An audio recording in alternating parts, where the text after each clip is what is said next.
I'm calling you a liar and a cheat and a fat, porky son of a bitch. Shakalova and 1200 Films Podcast, all horror all the time. With another slew of horror films I get to recap and review and judge and critique and tell you a little bit about, whether you want to know about it or not. Of course, the rating system at the bottom, dumpster fire garbage, and then we go up from there to can't quite recommend to okay if you're desperate, and then we go up to put it on the watch list, and then of course put it on top of the watch list. Nothing in this show is on the bottom two. Everything is at least okay if desperate. So take that for what it's worth. Gosh darn it. So here we go.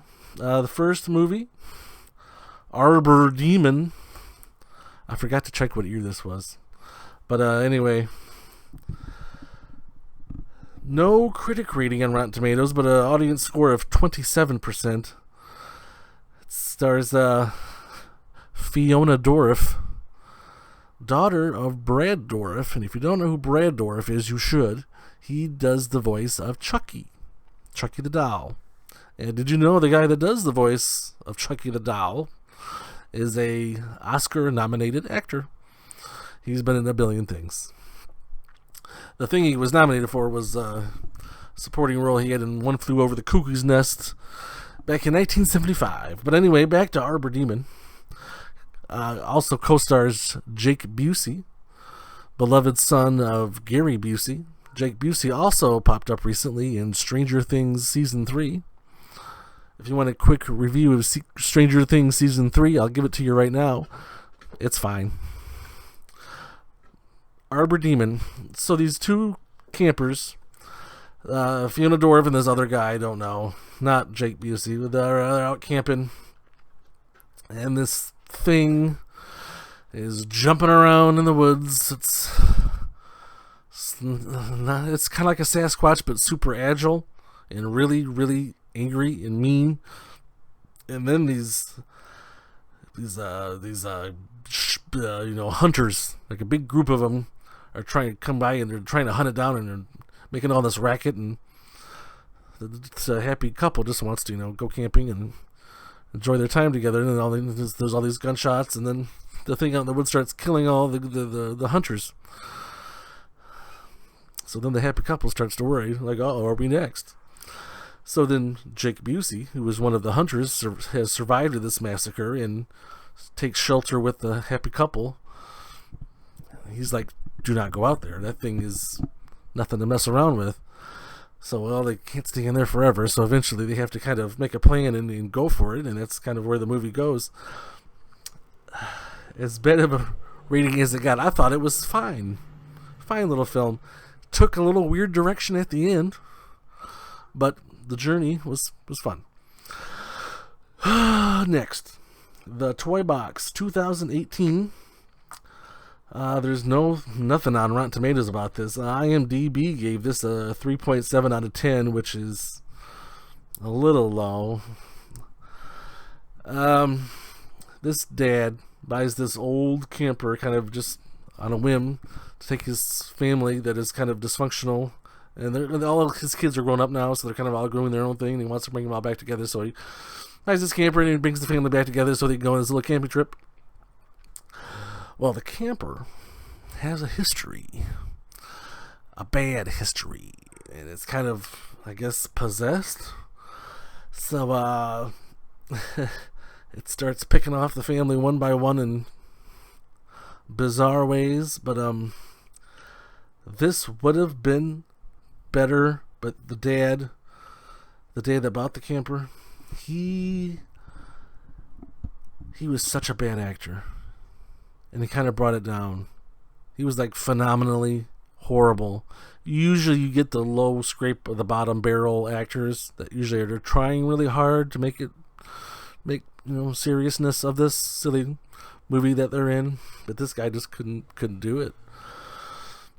But I would still say it's okay if you're desperate. It's, hit its moments.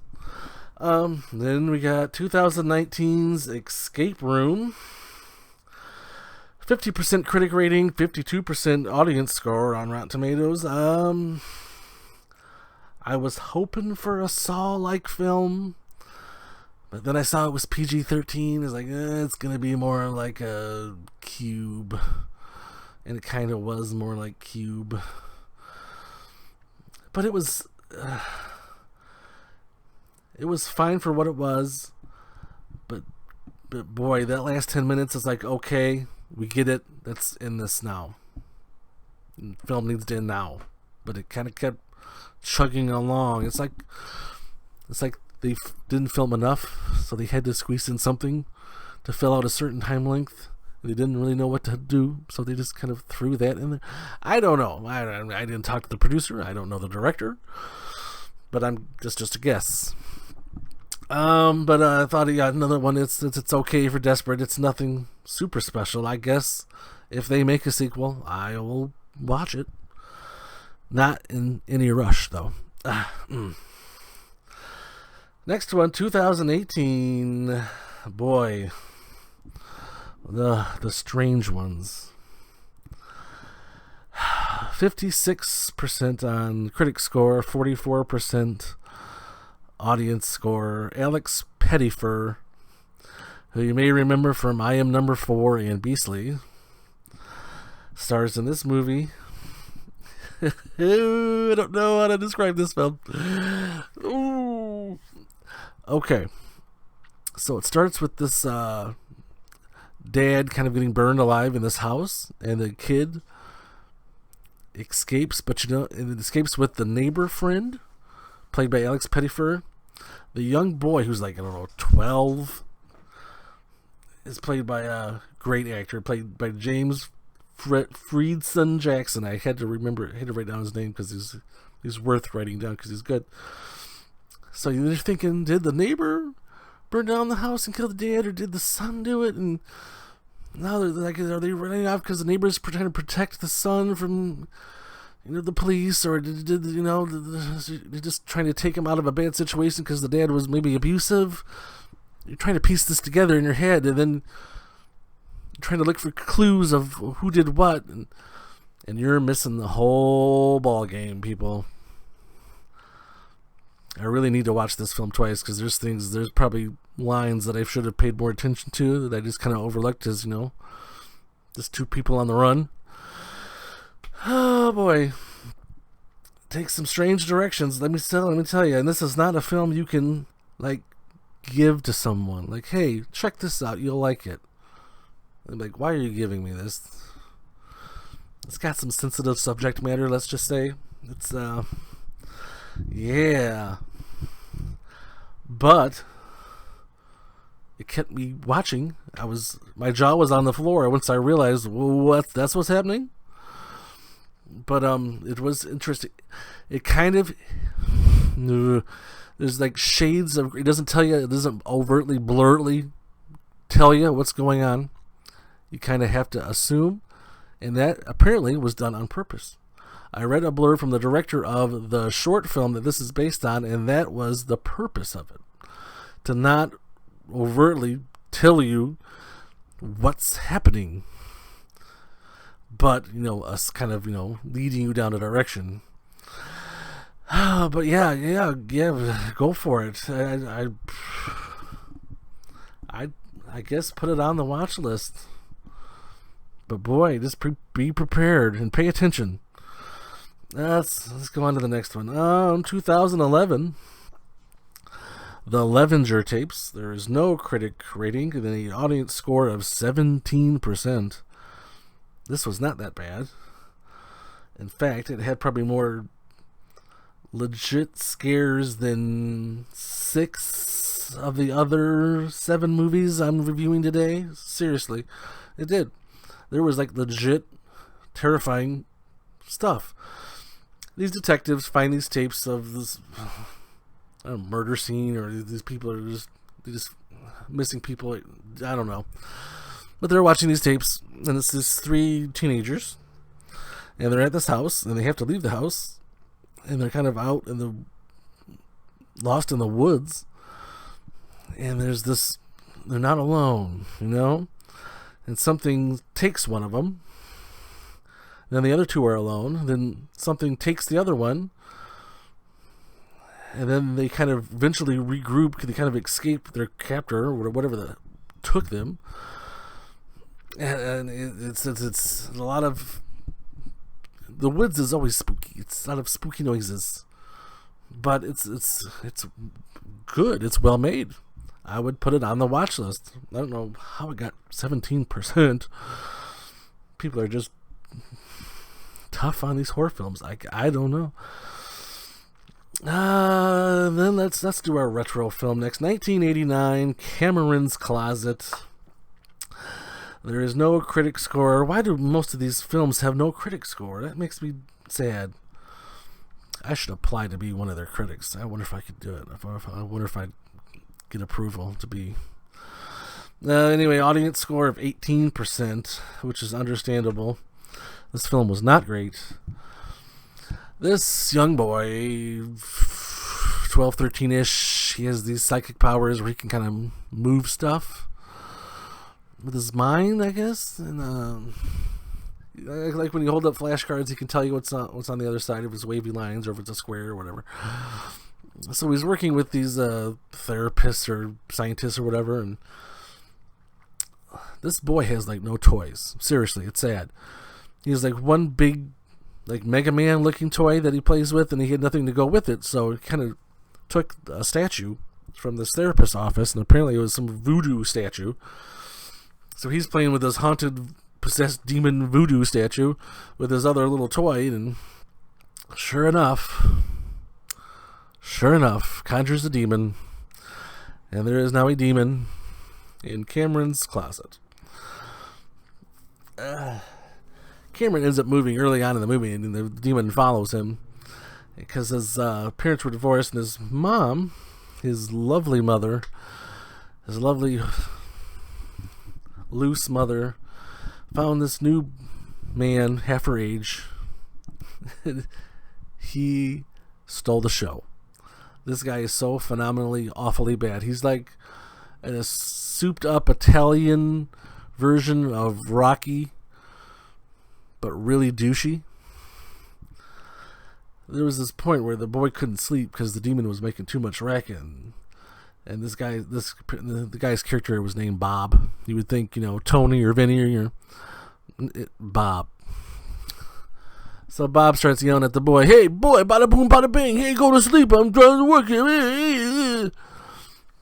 Eventually the boy can't because this demon is making all this racket, and then Bob thinks it's the boy, so eventually Bob goes into Cameron's room, and Cameron's standing there, and it's like, I'm sorry, I can't, I'm sorry, I can't keep the thing in the closet quiet. And Bob just thinks the kid's crazy and won't shut up just because he's a jerk. So then Bob picks up the boy by his armpits, picks him up over his head, and slams him down in the bed. In pro wrestling, we call that a sidewalk slam. So he sidewalk slams this boy and says, "Hey boy, don't you make any more noise, bada boom, bada bing, I'm going to come back, I'm going to make you really painful, I'm going to make a blah, blah, blah." And as he's bad-mouthing the boy, after he sidewalk slammed him, the demon starts shuffling in the closet. So Bob, being, the tough Italian Rocky Balboa that he is, says, "Hey, what is that in there? What do you got in there? You got some kind of animal?" And Cameron's like, "Don't go in there. Something's bad in there. It's the demon." So Bob says, "Okay, I'm going to go in there." So Bob goes in there.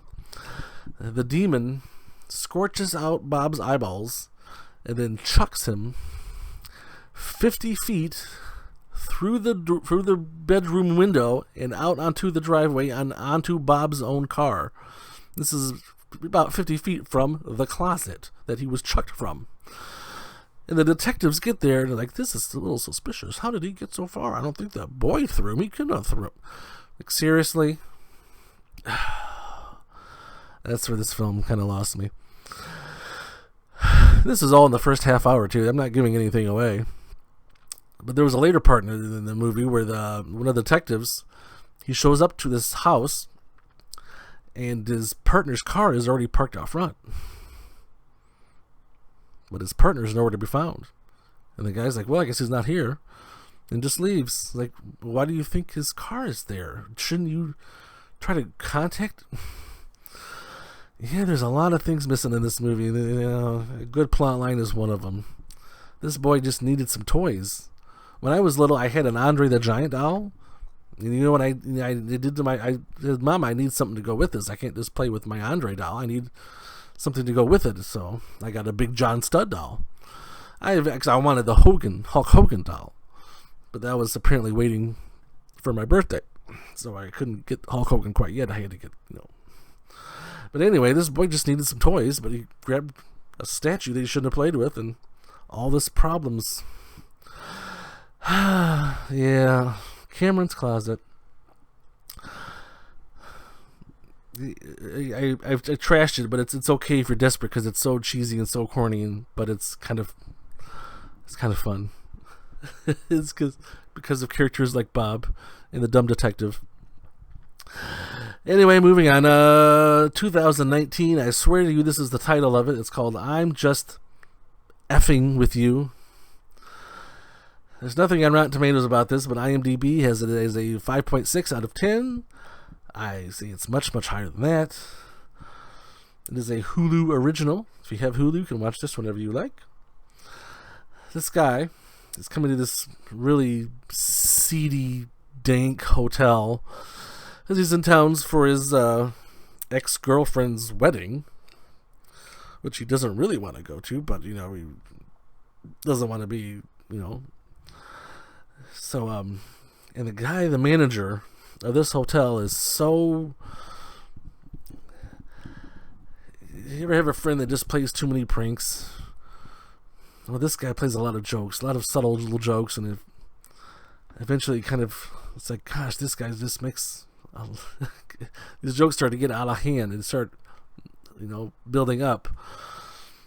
But Hayes MacArthur played the manager named Chester so brilliantly. This is a fascinating film. You really need... I can't really say much more without giving much away, but I highly recommend. Put it on top of the watch list. If you can watch it this weekend, go for it. But didn't quite make my feature review. Almost did. Probably should have, maybe. But our feature review is going to be a movie called Head Count. Really glad you came out here, man. No, it's not as fun as partying it up in the dorms. I'm Zoe. I'm Evan. So what are you guys doing now? Headed back to the place where we're staying, I guess. You should come back with us. It'll be fun. Yeah.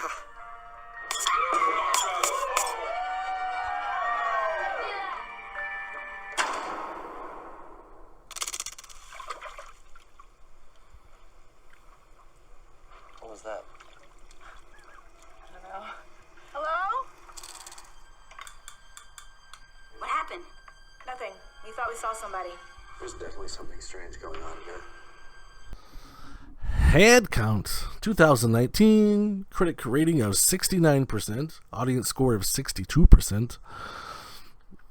This college-age guy is taking a vacation with his brother out in the desert, and his brother lives in this tiny little camper, and he's kind of giving a little walkabout. And the college guy meets up with these other people his age and kind of ditches his brother to go with this group of people. And they're telling like spooky stories. Then eventually the college guy, I can't remember his name, but he reads this thing off the internet that's supposed to conjure something, and of course it does. Very similar to that of that crappy toilet flush garbage movie Slender Man.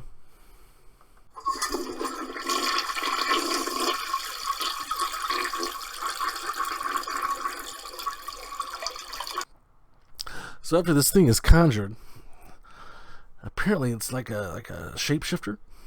So that's kind of why it's called head count, because you have to keep track of how many people are in each scene, because sometimes there's more than there should be, and you have to wait a minute, someone doesn't belong.